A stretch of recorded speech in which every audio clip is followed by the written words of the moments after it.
Olá! Hoje vamos conversar sobre um assunto que gera muitas dúvidas e às vezes até conflitos em família. Será que um herdeiro pode, com o tempo, se tornar o único dono de um imóvel que, em tese, pertenceria a todos os irmãos? Pode parecer algo bem complicado, né? Mas olha, vou explicar direitinho como a nossa legislação enxerga essa situação. Então a pergunta que não quer calar é exatamente essa. Vamos imaginar um cenário bem comum. Os pais falecem e um dos filhos continua morando na casa da família. Ele cuida de tudo, paga as contas, faz a manutenção e os anos vão passando. Os outros irmãos, cada um seguiu sua vida. A questão é, essa pessoa que ficou lá cuidando de tudo pode um dia virar a única proprietária legal daquele imóvel? Bom, a regra geral é bem clara. Quando alguém falece, tudo que essa pessoa tinha, a herança, é de todos os herdeiros juntos. É como se fosse um condomínio, sabe? Todo mundo é um pouquinho dono de tudo. Mas, como em muitas regras, existe uma exceção. E é uma exceção bem específica. Ela acontece quando um desses herdeiros para de agir como se fosse só um dos donos e passa a agir como se fosse o único dono. E a resposta, para surpresa de muita gente, é sim. Sim, isso é juridicamente possível. Nossas leis, e principalmente os nossos tribunais, já reconhecem que um herdeiro pode sim conseguir a propriedade exclusiva de um bem de herança. Mas calma, não é tão simples assim, não é automático. Existe todo um caminho, com regras bem claras, que precisa ser seguido. E é esse caminho que a gente vai entender agora. E essa solução, essa ferramenta legal que permite essa transformação, tem um nome: uso capião. É exatamente isso. A uso capião é o que pode transformar uma posse que se arrasta por muito tempo em propriedade de verdade, com papel passado, tudo certinho no cartório. Traduzindo o advoguês para um português bem claro, uso capião é basicamente a lei reconhecendo uma situação que já existe na prática há muito tempo. É como se a lei dissesse, olha, essa pessoa está agindo como dona desse lugar há tantos anos, de forma aberta, contínua, sem ninguém contestar, então vamos oficializar isso. É o direito se adaptando aos fatos da vida real, entende?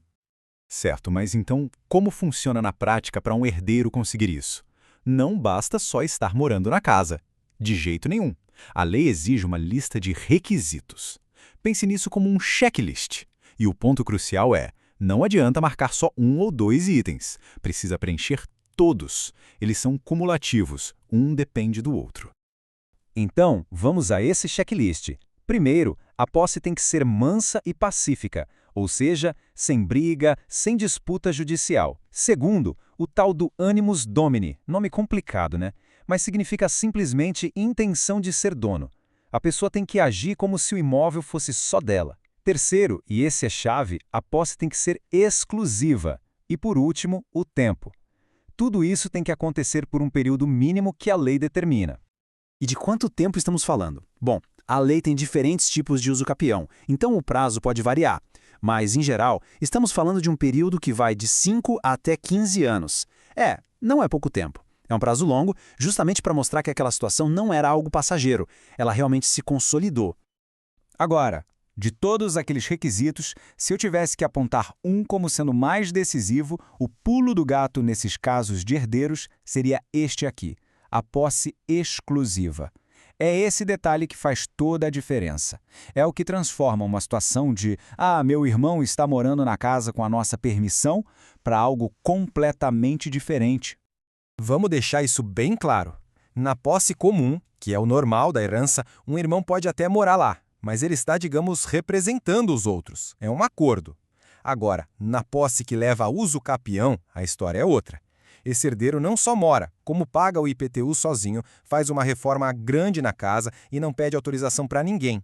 Ele age como se o imóvel fosse 100% dele. E a parte fundamental, os outros herdeiros veem isso acontecer e ficam quietos. A chave de tudo é essa omissão. E olha, isso não é uma ideia solta, uma tese de advogado. Não.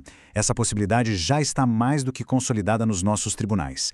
Quem diz isso é o Superior Tribunal de Justiça, o STJ. Para quem não sabe, o STJ é quem dá a palavra final sobre como a lei federal deve ser interpretada no Brasil todo. Ou seja, é uma decisão com peso enorme. E essa decisão do STJ resume tudo perfeitamente. Eles confirmaram que um herdeiro pode, sim, pedir a usucapião em seu nome, mas, desde que prove que exerceu a posse por si mesmo, com aquela intenção de dono que a gente falou, e sem nenhuma oposição dos outros proprietários. É a confirmação de que o silêncio dos outros, ao longo do tempo, pode sim ter uma consequência jurídica.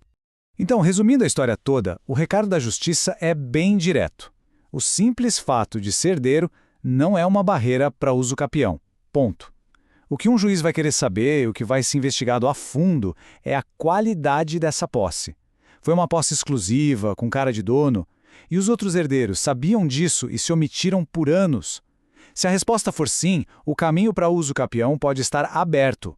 Bom, a gente viu que é possível, mas também viu que não é simples, né? Exige provas, exige o preenchimento de vários requisitos, e isso nos leva a uma conclusão bem óbvia e muito importante. É exatamente por isso que não existe uma fórmula mágica. Cada caso é um caso. Para quem está vivendo uma situação parecida, o passo mais correto e seguro é um só: procurar um advogado, de preferência especialista na área. Só uma análise profissional e detalhada do caso concreto vai poder dizer se existe mesmo a chance de uso capião e principalmente ajudar a reunir as provas necessárias para isso. Fica aí a reflexão, né? Em situações de família, o que deve pesar mais? O que está no papel ou a realidade que se construiu ao longo de muitos anos de cuidado e silêncio?